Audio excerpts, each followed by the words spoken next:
можа падацца на першы погляд, што вельмі вялікая адлегласць тэмаў ад старэння ў чарвячках, напрыклад, да рэгуляторных сетак у падацытах, да біясінтэзу льна валакну, насамрэч гэта ўсё больш-менш адно і тое ж.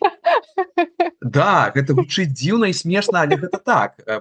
Для сістэмнага біолага ўсё ёсць сістэма, да?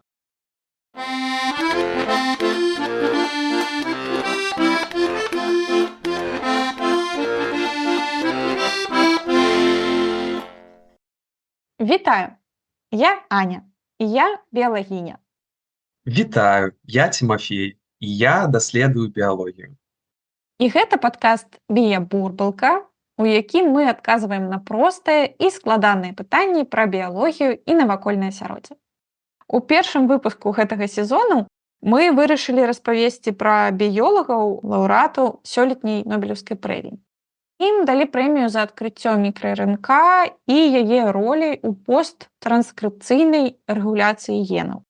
Мы ўжо разбіраліся крыху у мінулым выпуску, што гэта такое, але нам вельмі пашанцавала выйсці на сувязь з беларускім вучоным Тимофеем Падвіцкім, які зараз вывучае генна-рэгуляторныя сеткі ва ўніверсітэце Кёльна.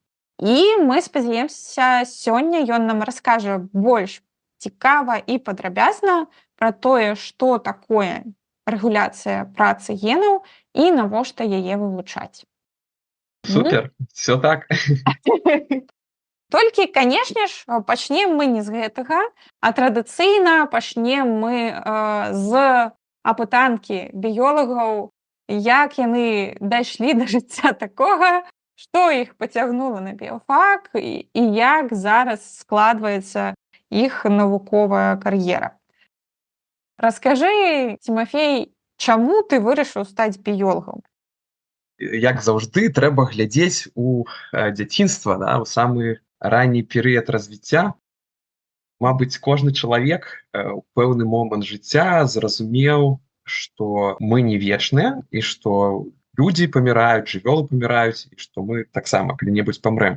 І вось тут мне стала вельмі цікава ўвогуле, а чаму мы паміраем? І як гэта адбываецца ўвогуле? Ну, канешне, спачатку я нічога не ведаў пра біялогію, гэта была, мабыць, яшчэ пачатковая школа, але вось гэта першасная матывацыя зразумець, чаму мы паміраем. І як, магчыма, гэты працэс можна запаволіць і спыніць, яна была вось тым самым першым каменнем у маім падмурку цікаўнасці да біялогіі. Потым ужо у старэйшых класах я вучыўся ў фізмаце, насамрэч, і амаль усе мае аднакласнікі збіраліся паступаць у РТІ, вывучаць праграмаванне, але у нас быў вельмі класны выкладчык па біялогіі. Так што роля як бы настаўніка назаўжды, нельга недаацэньваць, яна вельмі вялікая. Даволі цікавы факт, што ты навучаўся на фізмаце, так? Так. Але дзякуючы добраму настаўніку біялогіі ты стаў біёлагам. Так? І дзякуючы кепскаму настаўніку матэматыкі я не стаў. Ясна. Это былі антаганісты такія, да? Якія ўраўнаважылі твоё жыццё. Так, менавіта. І гэта, канешне, крыху сумна. Ёсць праблема ўвогуле выкладанні натуральных навук і асабліва матэматыкі на школьным узроўні. Калі акцэнт робіцца на нейкіх метадах і вылічэннях і не даецца разуменню ўвогуле, чаму гэта, што гэта, навошта гэта. Так, ёсць такая праблема праграмы наогул школьнай адукацыі. Я мару, што мы агульнымі намаганнямі яе калі-небудзь вырашым і што будуць звязаныя паміж сабой школьныя прадметы, і дзецям будзе зразумела, навошта, як ведаеш, мы задаваліся пытаннем. Я там збіраюся быць біёлагам. Навошта мне матэматыка? І потым ты паступаеш на біофак і такі, опа, матэматыка. І ўсё роўна на першым курсе ты яшчэ не да канца разумееш, навошта на табе трэба, таму што ўсё роўна табе яе выкладаюць менавіта як матэматыку, не прывязаны да канкрэтнай тваёй сферы. Вось, а шмат у якіх краінах ужо практыкуецца інтэрдысцыплінарнасць. Калі сувязі паміж рознымі дысцыплінамі, груба кажучы, рознымі прадметамі ў школах, яны больш відавочныя. Добра, мы разабраліся з тым, што ты пайшоў вывучаць біялогію, біялогія, навука пра жыццё. У першую чаргу таму, што хацеў зразумець, навошта у канцы гэтага жыцця яго скончваць, да, паміраць. У Так, цябе так. вывучэнне жыцця пачалося вось з такога адваротнага боку. Як паўплывала гэтая зацікаўленасць менавіта смерцю на Мгм. вывучэнне біялогіі падчас вось твайго навуковага шляху? Мгм. Яна заўсёды са мною, гэтая цікаўнасць. Канкрэтна кажучы, тэарэтычную працу пасля 3-го курса я якраз такі вырашыў пісаць па біялогіі старэння. У той час, гэта пачатак 2010-х гадоў, да, ужо гэтая тэма пачала набіраць папулярнасць, але гэта была моя тэарэтычная праца, і, на жаль, у Беларусі не было магчымасці працягнуць яе ў накірунку нейкай лабараторнай практычнай Мгм. дыпломнай працы. І таму я пачаў шукаць новага кіраўніка і пераключыўся ў выніку на абсалютна іншы аб'ект даследавання і тэму. І сваю дыпломную я пісаў па біясінтэзу льна валакно. Ух ты, біясінтэз ільна валакна? Бо льно-валакно гэта ж проста цудоўная рэч, з якой робім тканіны, матэрыялы для будаўніцтва. Карацей, такая культура вельмі важная. І Ну так, асабліва для Бела... Беларусі. Да. Мгм, мгм. А раскажы мне, чаму ты сказаў, што старэнне нібыта цяжэй вывучаць у Беларусі, чымся лён? Ці правільна я цябе зразумела, ці не? Мгм. Па-першае, магчыма, гэта зараз не так, і старэннем у Беларусі цікавіцца больш людзей, ёсць лабараторыі, якія яго даследуюць. Але ў той момант я не знайшоў лабараторыі з нейкімі цікавымі публікацыямі, якая б займалася старэннем. А вось лабараторыя, якая займаецца льном, я знайшоў. Можна ўвогуле сказаць, што у акадэміі навук беларускай большасць накірункаў яны ж такія прыкладныя, а лён Мгм. гэта нібыта вельмі прыкладная рэч. Наконт біялогіі старэння, я б сказаў, проста яна не была такой бачнай, і Мгм. не было кіраўнікоў, якія займаліся бы сур'ёзна гэтым пытаннем. Гэта якраз такі таксама да пытання таго, што навука гэта рэч глобальная. І часта такое бывае, што навукоўцы яны абіраюць не краіну для жыцця, а тэму, якую яны будуць вывучаць. Пад гэтую тэму ўжо шукаюць лабараторыю, падаюць яе заяўкі, з'язджаюць у тую краіну, у якой гэтая тэма вывучаецца. І вось у цябе, я так разумею, адбылася таксама нейкая падобная сітуацыя. Чаму зараз ты ў Кёльне, а не займаешся ільном у Мгм, мгм. Беларусі? Адной з матывацый увогуле працягнуць адукацыю было разуменне недзе напрыканцы напісання маёй дыпломнай працы, што мне не хапае ведаў па біінфарматыкі. Так, насамрэч, пра біінфарматыку мы трошкі ўжо размаўлялі, калі ў нас у выпуску была Слава Хаўратовіч. Мгм. Але я нагадаю, што лабараторныя метады, яны так скакнулі наперад, што біёлагі паспелі атрымаць шмат дадзеных, напрыклад, паслядоўнасцяў ДНК. Але застаўся этап прачытання аналізу гэтых дадзеных, што мы з гэтых паслядоўнасцяў можам даведацца. Мгм. І вось аналізам гэтых дадзеных займаюцца ўжо фактычна інфарматыкі, праграмісты, але яны павінны ведаць таксама біялогію, і звычайна гэта біёлагі, якія давучыліся яшчэ і на праграмістаў, і завецца увесь гэты напрамак біяінфарматыка.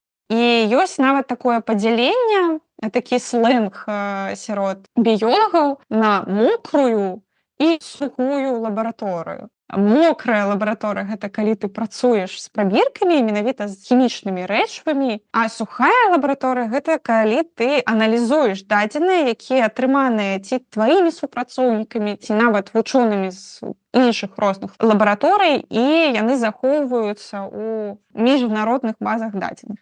Мгм. І ты кажаш, што гэта быў 2010 год, і біінфарматыкі ў Беларусі яшчэ тады і не было. Не, гэта быў ужо трошкі пазней, 11-й, 11-й, 12-й. Біінфарматыка як бы была, але не было школы біінфарматыкі. Нейкай экасістэмы, да, дзе ты бы мог задаць пытанне, параіцца. Так, і таму ты вырашыў паступаць у магістратуру за мяжу. Так. Як гэта адбылося? Ці цяжка гэта было? Ну, у маім выпадку я пачаў шукаць проста нейкія праграмы падтрымкі фінансавай для ўсходняй Еўропы, і я знайшоў адну праграму, якая выдавала гранты на навучанне ў магістратуры, бакалаўрыяце для краін усходняга партнерства, мне здаецца.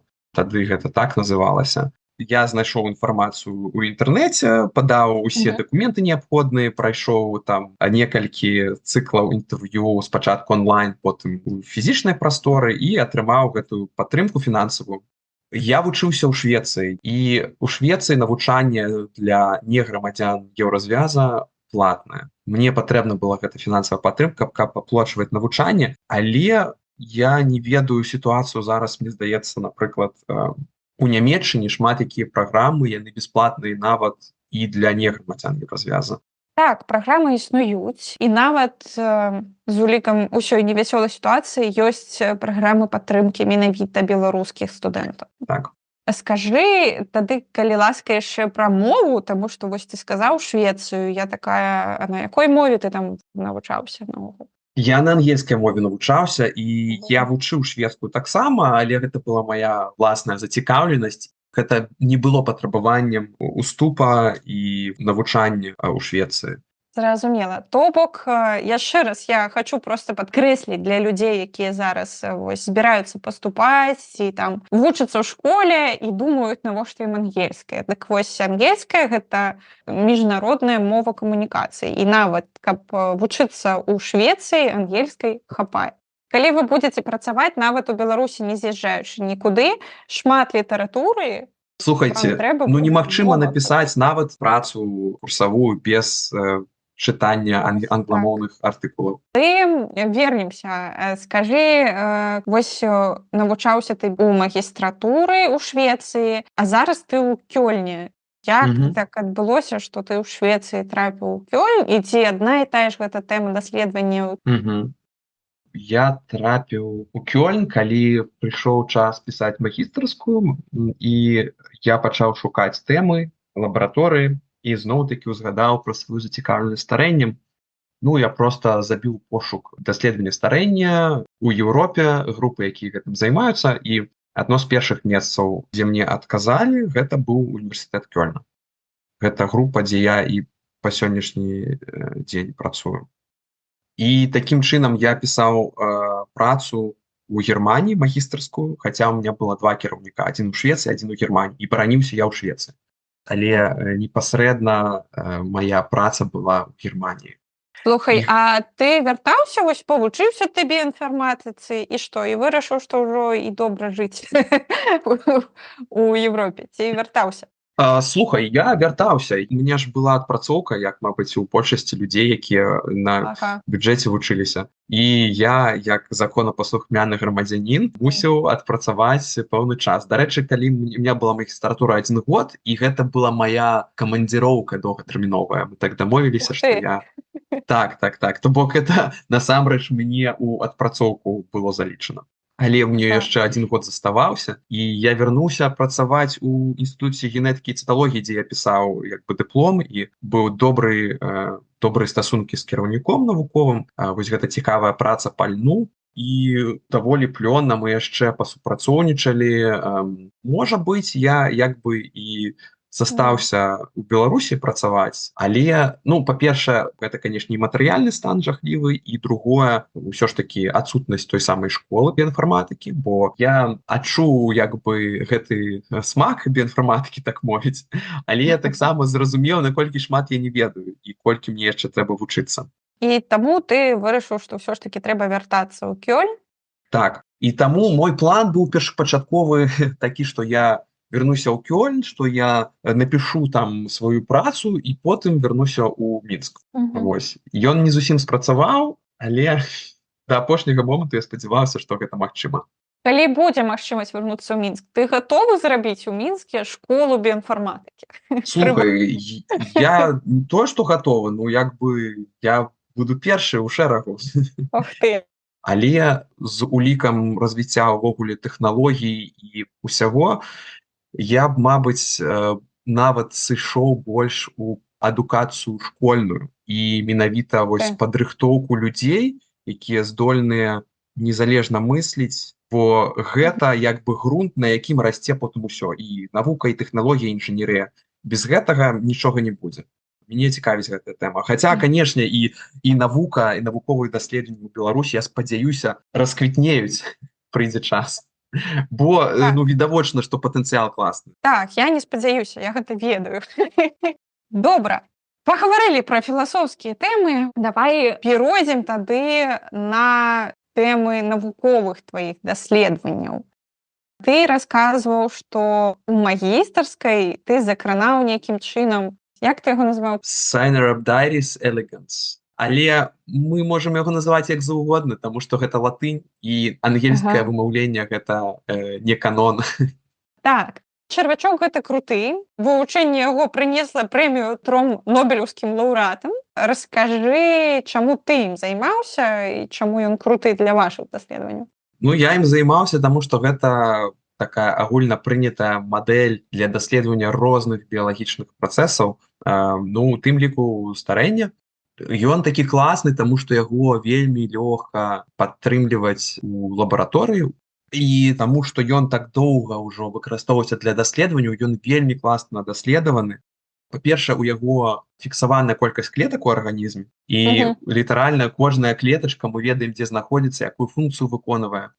Ну і, канешне, такі маленькі чарвячок жыве вельмі кароткае жыццё. То бок у яго прыблізна 20-30 дзён працягла жыцця.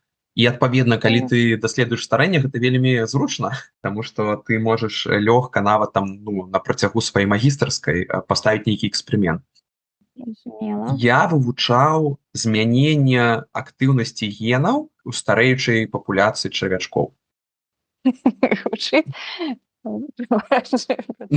Так, то бок... Калі ён... Колькі ты кажаш, ён жыве? Ну, прыблізна там 25 дзён. Старэйшая папуляцыя чарвячкоў — гэта чарвячкі, якія жывуць з табой ужо месяц. Всё жыццё ты прыходзіш да іх кожны дзень. Так, ну, у нас былі дадзеныя не толькі са старых чарвячкоў, у нас былі дадзеныя з чарвячкоў, якім быў 1 дзень, 4, 7, 15 і 23. То бок, ужо зусім старыя. І мы глядзелі, як актыўнасць генаў змяняецца на працягу жыцця у чарвячкоў. Як часта параўноўваюць ДНК, у нас гэта нібыта кніга рэцэптаў, дзе знаходзяцца ўсе рэцэпты для ўсіх бялкоў і працэсаў, якія адбываюцца ў нашым арганізме. І яна аднолькавая ва ўсіх клетках. Яна аднолькавая ў нас там і ў нейронах, яна аднолькавая ў нас і ў страўніку. Нягледзячы на гэта, відавочна, што ў нас па-рознаму выглядаюць клеткі страўніка, клеткі нервнай сістэмы. Гэта адбываецца таму, што не ўсе гены актыўныя ў кожнай клеткі. Ці, скажам, у пэўным тыпе клетак будзе актыўны пэўны набор генаў. То бок, як мы і казалі ў папярэднім выпуску, але для тых, хто не слухаў мінулы выпуск, ёсць гены ў клетцы, якія ўключаныя, і ёсць якія выключаныя. Менавіта. І тут, можа быць, мы якраз і ўспомнім цэнтральную догму біялагічную, што ў нас інфармацыя, якая захоўваецца ў ДНК, потым счытваецца ў малекулу РНК. Гэты працэс называецца транскрыпцыя. І потым з гэтай малекулы РНК ўжо інфармацыя счытваецца ў бялок. І гэты працэс называецца трансляцыя. І ўжо непасрэдна бялкі звычайна выконваюць нейкія функцыі ў клеткі. Ну, не заўсёды. РНК таксама можа мець нейкія ферментатыўныя, каталітычныя функцыі. Ну так, ось якраз выключэнне мы разбіралі ў мінулым выпуску, калі казалі пра мікра-РНК. І вось скажы, ты вывучаў гэтую актыўнасць генаў, то бок якія гены ўключаныя, якія выключаныя, і якім чынам? Зараз у нас Існуюць такія метады малекулярныя біялагічныя, якія дазваляюць нам даведацца пра актыўнасць усіх генаў у клеткі ці у наборы клетак. І гэтыя метады маюць агульную назву транскрыптомік. Вось гэты працэс перапісвання з ДНК у РНК называецца транскрыпцыя, і транскрыптоміка, адпаведна, гэта такое даследаванне, дзе мы вывучаем узровень транскрыптаў усіх генаў. Колькі копій РНК таго ці іншага гена у клетцы ў дадзены момант. І то бок атрымоўваецца, што ген больш актыўны, калі з яго больш робяць копій і больш робяць бялку, так? А калі ген, напрыклад, выключаны зусім, то з яго наогул не робяць РНК, не робяць бялок. А ёсць яшчэ варыянт такі пасярэдзіне, да? Калі ген актыўны, але ў пэўную там фазу жыцця клеткі, і таму гэтых копій РНК не шмат, і яны ў пэўны час толькі з'яўляюцца, так? Ну, я зразумела, што ў чарвячка Цэнрабдзіціс элеганс ты вывучаў, якія гены, на якой стадыі яго жыцця актыўныя, а якія не, так, груба кажучы. Як гэта звязана са старэннем? І як потым мы гэта можам выкарыстоўваць? Як бы любыя змены, якія адбываюцца ў арганізме, якія звязаны, карэлююць з працэсам старэння, яны патэнцыйна, два варыянты. Яны ці наступствы старэння, ці прычыны. То бок, калі мы ведаем, што нешта змяняецца са старэннем, мы можам сфармуляваць гіпотэзу, што гэтая змена, яна, уласна кажучы, ёсць адна з прычын старэння. І калі мы гэтую змену неяк адменім ці паменшым, то мы і сам фенатып зможам спыніць, сам працэс старэння. Бо што мы называем старэннем звычайна? Гэта тое, што мы назіраем. Калі, напрыклад, у чалавека скура становіцца больш з маршчынкамі, ці калі косткі становяцца больш крохкія. Губы выпадаюць. Так. То бок нейкія прызнакі знешнія, якія ў біялогіі агулам называюцца фенатыпам. Фенатып як нейкія знешнія прызнакі. І мы можам счытваць, мы як людзі сваімі вачыма, менавіта гэтыя знешнія прызнакі. Але заўсёды ў гэтых знешніх прызнакаў ёсць нейкі малекулярны механізм, малекулярныя прычыны. І вось экспрэсія генаў гэта як такое акенца маленькае у гэты механізм, якое можа нам падказаць, што ж насамрэч ляжыць у падмурку гэтых фенатыпічных зменаў. Зразумела, а як дадзеныя атрыманыя на чарвячку перанесці потым на чалавека? Гэта добрае пытанне. Пэўныя механізмы, яны нязменныя, ці, як кажуць, таксама ў біялогіі кансерватыўныя, і больш-менш аднолькава працуюць і ў чарвячку, і ў чалавеку. Нават болей за тое, нейкія механізмы агульныя той жа транскрыпцыі, пра якія мы казалі ўжо, яны падобна дзейнічаюць і ў аднаклетачных арганізмах. Напрыклад, у клетках дрожджаў. І шмат што у такіх фундаментальных біялагічных працэсаў было вывучана на дрожжах, і потым проста гэта пацвердзілі ці знайшлі ў чалавека. Так, усе мы сваякі далёкія. Так. Нават з дрожжамі. Добра, тады зразумела пра чарвячка, але, наколькі я разумею, зараз тваё даследаванне, яно яшчэ больш прыкладное і звязанае менавіта з чалавекам, таму што ты займаешся геннай рэгуляцыяй у клетках нырак. Як гучыць назва твайго даследавання? Назва па-ангельску гучыць як Gene Regulatory Networks in Podocytes. І гэта менавіта, як ты сказала, гэта генарэгуляторныя сеткі ў падацытах. І тут насамрэч можа падацца на першы погляд, што вельмі вялікая адлегласць тэмаў ад старэння ў чарвячках, напрыклад, да рэгуляторных сетак у падацытах, да біясінтэзу льна валакну, насамрэч гэта ўсё больш-менш адно і тое ж. Да, гэта гучыць дзіўна і смешна, але гэта так. Для сістэмнага біолага ўсё ёсць сістэма, да? Зараз, калі б тут быў Міша, я бы сказаў, добра, ўсё зразумела, ўсё адно і тое ж, у мяне толькі два пытання. Што такое генна-рэгуляторныя сеткі і што такое падацыты? Канешне, зараз мы крышачку больш занурымся ў дэталі. Але генна-рэгулyaторныя сеткі звязаныя непасрэдна з транскрыпцыяй, з актыўнасцю генаў. Якраз тое, што мы абмяркоўвалі, да? Так. І генна-рэгулyaторныя сеткі, ну давайте дадзім азначэнне, гэта малекулы біялагічныя, якія ўзаемадзейнічаюць паміж сабой і якія ў выніку кантралююць актыўнасць генаў. Гэта бялкі, якія мы называем транскрыпцыйныя фактары. Так. Вось, транскрыпцыйныя фактары – гэта такія бялкі, якія сядаюць на пачатку гена, і калі пэўныя умовы выконваюцца, то гэты ген пачынае счытвацца і пачынаюцца напрацоўвацца копіі РНК, ну, якія потым транслююцца ў бялок. То бок вось гэтых транскрыпцыйных фактараў шмат, і яны могуць кантраляваць розныя гены, розныя транскрыпцыйныя фактары. І адначасова ў клетцы шмат гэтых транскрыпцыйных фактараў працуе. Ёсць яшчэ мікраРНК. І вось усё гэта разам, калі вывучаць, яно яшчэ ўзаемадзейнічае паміж сабой, прыводзіць да змянення актыўнасці генаў, і ўсё гэта разам можна назваць генна-рэгулyaторныя сеткі. Так, гэта, дарэчы, вельмі слушнае падсумаванне. То бок, вось у нас ёсць ДНК, якая нязменная і аднолькавая ва ўсіх клетках, а потым у нас такі чорны яшчык, дзе адбываецца нешта незразумелае. І потым у нас ёсць фенатып, то бок вось розныя гэтыя тыпы клетак, розныя тканіны, розныя органы.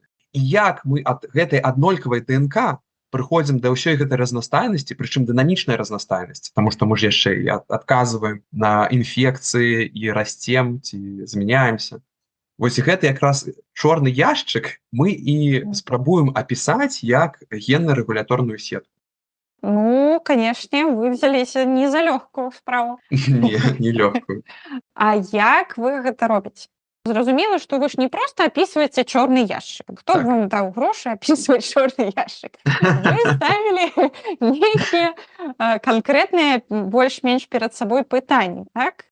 Ну так. Як агульная тэма, якая аб'ядноўвае і маю доктарскую, і мае тэзісы магістратуры, і нават мой дыплом па льну, гэта актыўнасць генаў і гэта генна-рэгулyaторныя сеткі. Але вось у маёй доктарскай аб'ект даследавання, з якім я працаваў, гэта падацыты.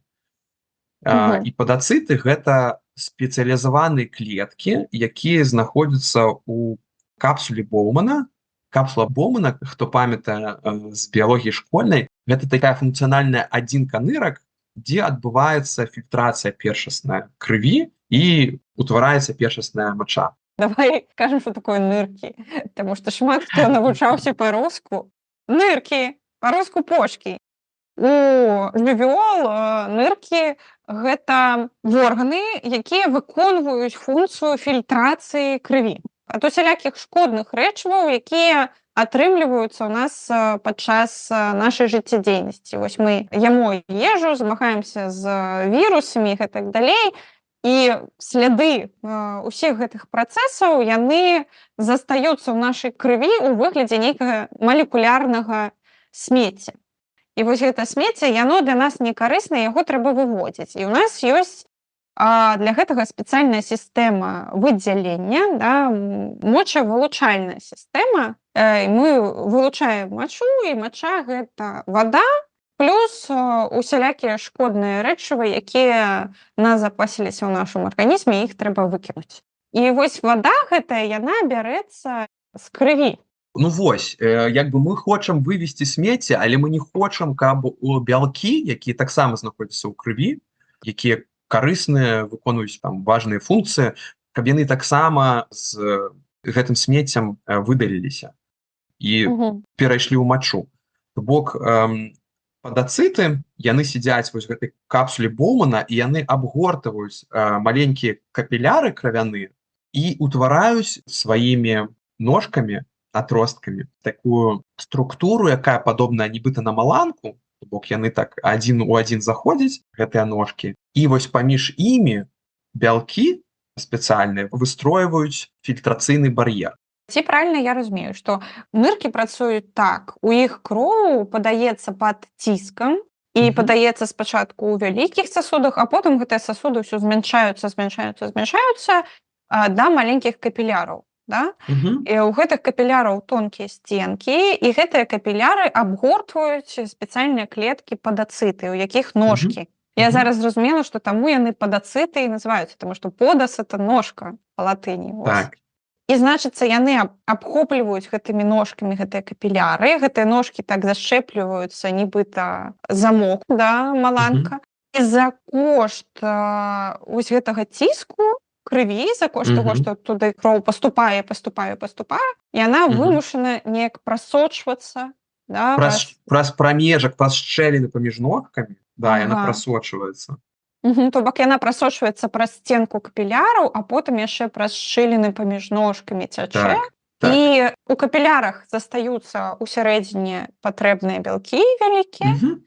а вось у гэтым зігзагу, шчылінах ідзе ўжо менавіта фільтрацыя. То бок яны працуюць Мгм. як Мгм. фільтр, да? Так, І так. яны забіраюць на сябе дрэннае, атрымоўваецца, да? Гэтыя падацыты. Ну, як забіраюць? Яны прапускаюць кепскае, Ага. Яны прапускаюць прапускаюць. кепскае і не прапускаюць тое, што патрэбна. Так, менавіта. Зразумела. Але наогул, напэўна, быць такімі жывымі фільтрамі не так-то і лёгка, бо ўсе гэтыя дрэнныя рэчывы, яны ж уплываюць на гэтыя Конечно. клеткі, яны стаяць паміж Мгм. кроўю і тым, што трэба выкідаць потым. І гэта ж таксама на іх здароўе, да, уплывае. Так, бо адзін з фактараў гэта высокі ціск, другі фактар, які можа пашкоджваць гэтыя клеткі, гэта нейкія таксіны, якія ці Мгм. ўвесь час прысутнічаюць у арганізме ў маленькай канцэнтрацыі, ці проста калі ў высокай канцэнтрацыі нейкую атруту выпіў, гэта можа Мгм. прывесці да адказу нырак. Ага. І праблема і бяда з падацытамі ў тым, што яны ў дарослым арганізме яны ўжо канчаткова дыферэнцаваныя клеткі.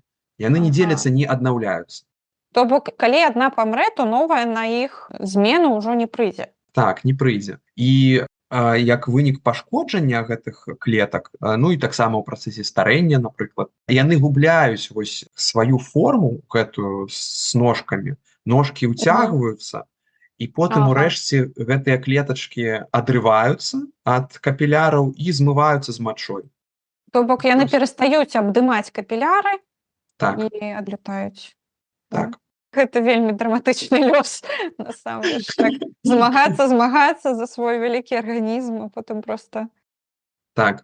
І на вялікі жаль, вось зараз на дадзены момант у нас не існуе эфектыўных лекаў, якія гэты бы працэс пашкоджання маглі спыняць, запаволіваць, ну ці ў ідэале ўвогуле павяртаць. Ну, слухай, атрымоўваецца, што ў арганізма у здаровага ў яго ж ёсць нейкі патэнцыял, то бок гэтых клетак іх шмат, і іх хопіць як бы да канца жыцця, да? Так, так, Але так. калі гэта нейкае захворванне, ці калі ты выпіў яду, то ты іх пашкодзіў і няма лекаў, каб гэта неяк паладзіць. Ну, каб іх аднавіць, да, каб аднавіць гэтую Адрамантаваць. функцію. Так, так, так. Бо гэта працэс у адным накірунку. У канцы гэта дыяліз ці замена нырак заўсёды. Ой-ой. І калі мы кажам пра старэнне, дарэчы, хранічнае захворванне нырак гэта ж таксама адно з захворванняў, якія вельмі цесна звязаны са старэннем. То бок яго верагоднасць павялічваецца вельмі моцна са старэннем. Вось менавіта таму, што гэтыя клетачкі не аднаўляюцца, а на працягу жыцця яны паступова выпрацоўваюць свой рэсурс і змываюцца. То бок, калі вырашыць гэтую праблему, то можна дапамагаць як бы з якасцю жыцця сталых людзей. Так, конечно, конечно. Тады пытанне, вось значная праблема, класныя падацыты. Адно незразумела, ты біяінфарматык. Што ты з імі робіш? Ты ж не працуеш у мокрай лабараторыі менавіта з падацытамі. Што ты тады вывучаеш? А я вывучаю гэтую самую чорную скрынку, пра якую мы казалі. Вось у нас ёсць геном, які незменны ва ўсіх клетак. У нас ёсць фенатып, вось гэтыя падацыты. І прычым гэты фенатып, які змяняецца, да? У нас усе ёсць здаровыя падацыты, а ёсць хворыя, якія губляюць сваю форму і іх змывае. І вось што адбываецца в гэтай чорнай скрынкі паміж тым момантам, калі у нас клетка здаровая і калі яно ўжо хворае, яе змывае. Мы хочам зразумець механізм. Таму што калі мы разумеем механізм, мы можам знайсці, як гэты механізм настроіць, ці падправіць, ці неяк уздзейнічаць на яго. Так, то бок ты зараз кажаш вось менавіта пра гэты механізм рэгуляцыі працы генаў. да? Менавіта І так. вось добра, якімі метадамі ты намагаешься зразумець гэты механізм, як Мгм. гэта адбываецца? Ну вось мы ўжо размаўлялі крыху пра транскрыпцыйныя фактары, пра бялкі, Так. якія сядаюць на ДНК і распачынаюць актыўнасць гена. І адзін з метадаў, Мгм. як мы можам даследаваць генарэгулyaторныя сеткі, гэта глядзець, дзе транскрыпцыйныя фактары звязваюцца з малекулай ДНК. На жаль, гэты метад недаступны для ўсіх транскрыпцыйных фактараў. Ёсць пэўнае абмежаванне по гэтаму метаду, таму што мы не можам гэта на сённяшні дзень зрабіць для ўсіх транскрыпцыйных фактараў. Толькі для нейкага адносна невялікага набора мы можам памераць вось у жывых клетках, дзе гэты транскрыпцыйны фактар звязваецца з ДНК. Але не для ўсіх.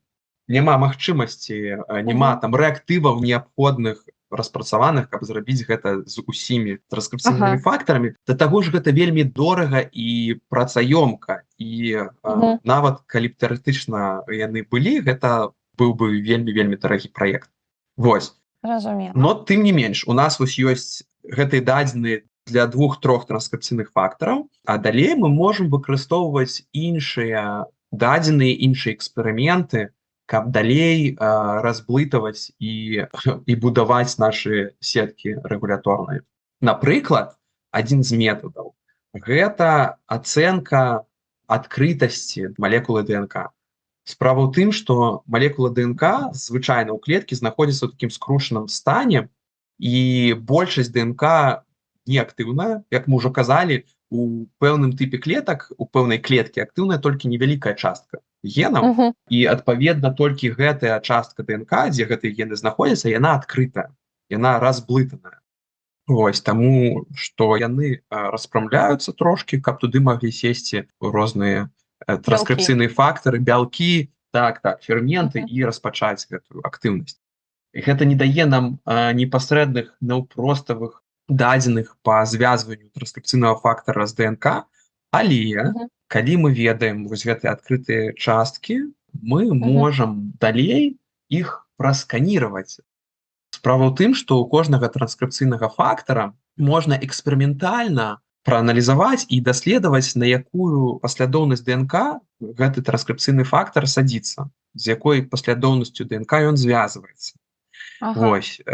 І калі ў нас ёсць такі эксперымент, мы можам потым паглядзець і Знайсці гэтыя паслядоўнасці. знайсці гэтыя паслядоўнасці, так. Прыгажосць у тым, што пэўная частка гэтай паслядоўнасці, яна аднолькавая і не залежыць ад тыпу клеткі, ад фізіялагічных умоваў.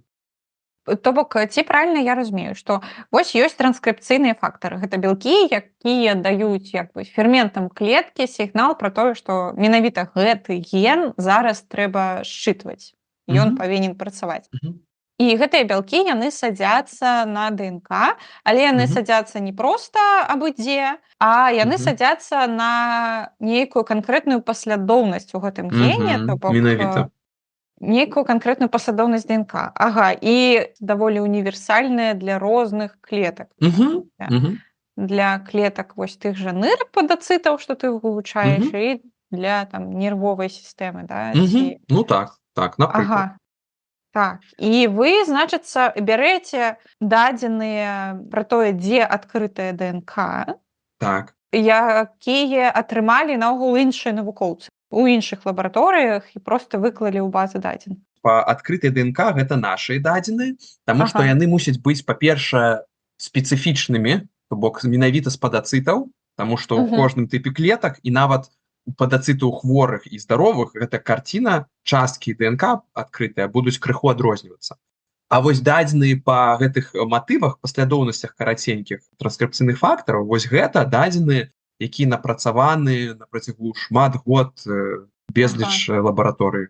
То бок вось гэтыя матывы, гэтыя караценькія паслядоўнасці ДНК, на якія будзе чапляцца транскрыпцыйны фактар. Ага, і вы бярэце ўсе гэтыя паслядоўнасці, якія знаходзілі людзі раней там да вас, і шукаеце на сваіх адкрытых участках ДНК. Так. І гэта ўсё вы робіце з дапамогай біяінфарматычных метадаў, тому што Менавіта. фактычна гэта аналіз проста тэксту, Так, так. ДНК. Там ёсць яшчэ некалькі крокаў у гэтым працэсе, але на выхадзе мы можам прадказаць з пэўнай доляй верагоднасцю, што вось гэты транскрыпцыйны фактар садзіцца на гэтай часткі гена. І як ты будуеш гэтую сетку, то бок Ну, вось мы, значыцца, робім гэтыя прадказанні, дзе транскрыпцыйныя фактары могуць сесці на ДНК. Потым у нас ёсць нейкія дадзеныя эксперыментальныя, дзе мы непасрэдна ведаем для аднаго-двух фактараў, дзе яны сядаюць з ДНК, то бок мы аб'ядноўваем розныя тыпы дадзеных. Мы таксама выкарыстоўваем дадзеныя па актыўнасці мікраРНК, таму што гэта таксама частка рэгуляцыі. І ўсё разам потым мы збіраем у сетку геннай рэгуляцыі, дзе ў нас ёсць транскрыпцыйныя фактары, якія рэгулююць шмат генаў. Гэтыя сеткі перакрываюцца, то бок, як ты правильно кажаш, адзін ген можа рэгулявацца некалькімі фактарамі, і адзін фактар звычайна рэгулюе шмат генаў. Далей да гэтага яшчэ далучаюцца мікраРНК і рэгуляцыя мікраРНК. І увогуле ўсё гэта стварае такую мадэль, вось, якая нам прадказвае актыўнасць генаў і як гэтая актыўнасць будзе змяняцца, калі мы нешта робім з нашымі рэгулятарамі. Раскажы тады, калі гэтыя даследаванні вось будуць завершаныя у тым сэнсе, што калі вы праверыце гэта ўсё на жывых клетках і скажаце, што гэта сапраўды так працуе, як гэта потым можна выкарыстоўваць у медыцыне той жа? Ну, як выкарыстоўваць? Калі мы ведаем механізм і мы ведаем, што ў ім зламана, мы можам паспрабаваць гэты механізм адрамантаваць. Ух ты! Як адрамантаваць? Гэта ўжо пытанне канкрэтных інструментаў і метадаў малекулярных. Ну, вось я ўжо згадываў, што мы можам, напрыклад, калі мы ведаем, што нейкі транскрыпцыйны фактар павышае сваю актыўнасць, а ён не павінен у норме павышаць сваю актыўнасць, мы можам яго прыглушыць з выкарыстаннем гэтых самых маленькіх РНК, мікраРНК. Пра тыя, якія мы вось размаўлялі якраз такі ў мінулым выпуску. Вось яно! Я проста сказала, што вось мікраРНК яны могуць змяншаць актыўнасць генаў шляхам разбурэння мРНК, і гэта можна выкарыстоўваць у медыцыне. Ну, ведаеш, я так тэарэтычна. А тут вось вам прыклад. Вось у нас ёсць транскрыпцыйны фактар, які працуе, калі яму не трэба, і мы бярэм і гасім яго з дапамогай мікраРНК. Так. Дзякуй. Ну, вось неяк так. І я не ведаю, магчыма, варта яшчэ сказаць, што мы таксама працуем паралельна з іншымі сістэмамі біялагічнымі, з іншымі тыпамі клетак, з іншымі органамі ўвогуле. То бок яшчэ раз падкрэслю, што тыя метады, тыя падыходы, якія я ўжываю, мы ўжываем, яны не прывязаны да канкрэтнага аб'екта і да канкрэтнай хваробы. Яны даволі універсальныя і выкарыстоўваюцца для вывучэння абсалютна розных рэчаў. Слухай, тады давай сфармулюем нейкую мараль з гэтага ўсяго, які вось take-home message ты б хацеў, каб вынеслі слухачы з гэтага выпуску нашага падкаста. Take-home message. Па-першае, я б сказаў, мабыць, што вось падзяленне на пэўныя прадметы, яно умоўнае, і заўжды трэба памятаць, што ёсць сувязі паміж феноменамі, які мы вывучаем там у біялогіі, умоўна кажучы, і у фізіцы ці ў хіміі, што ёсць там базавыя веды па статыстыкі, якія будуць заўсёды карысныя ў любой навуковай галіне. То бок прыкладная матэматыка, напрыклад, яна спатрэбіцца. Хочаш ты, не хочаш, калі ты займаешся біялогіяй на нармальным узроўні, яны спатрэбяцца. То бок усе гэтыя веды там прыкладныя па біяхіміі ці фізіялогіі раслін, яны патрэбны, яны ствараюць табе пэўную карціну. Але гэта ўсё павінна стаяць на падмурку мыслення і метадалогіі. Калі ён ёсць, то ты можаш не быць экспертам у нейкай галіне, ты гэтыя веды потым назбіраеш, назапасіш, але здольнасць крытычна мысліць, яна найгалоўная. Так, і насамрэч я думала пра сутнасць адукацыі і што гэта асноўнае, таму што ты ніколі не будзеш ведаць усё, але за сваю адукацыю і школьную і потым вышэйшую асноўнае, чаму ты вучышся, гэта аналізу інфармацыі і як гэта рабіць, і дзе яе шукаць. Так. Ну і што яшчэ хачу сказаць? Ну, што трэба быць адкрытым да магчымасцяў і да розных выклікаў. Мгм. Таму што часта ўваход у нейкую новую невядомую для цябе галіну і сферу ён адкрывае максімальную колькасць магчымасцяў і спрыяе твайму асабістаму развіццю. Так, выходзіць з каробачкі. Са Так, скрынкі. пабудаваць яе, а потым выходзіць. Навука ж тым і займаецца, што яна трошачкі пасоўвае межы гэтай скрынкі. Ну Правільна? так. Да, то бок навука гэта той самы метад, вось метад Мгм. навуковы, які пашырае гэтую скрынку. Я Ага. магу скончыць яшчэ цытатай аднаго беларускага мысляра, якая мне вельмі Давай. падабаецца. Спачатку свабодным становіцца мысленне, а потым яно робіць свабодным усё астатняе. Дзякуй, дзякуй. Вельмі мы неяк пачалі з філасофіі і скончылі філасофіяй, і туды яшчэ прыплялі біялогіі. Было вельмі Так. цікава з табой паразмаўляць. Ну, дзякуй вялікі табе за магчымасць паразмаўляць. Гэта была сапраўды цікава.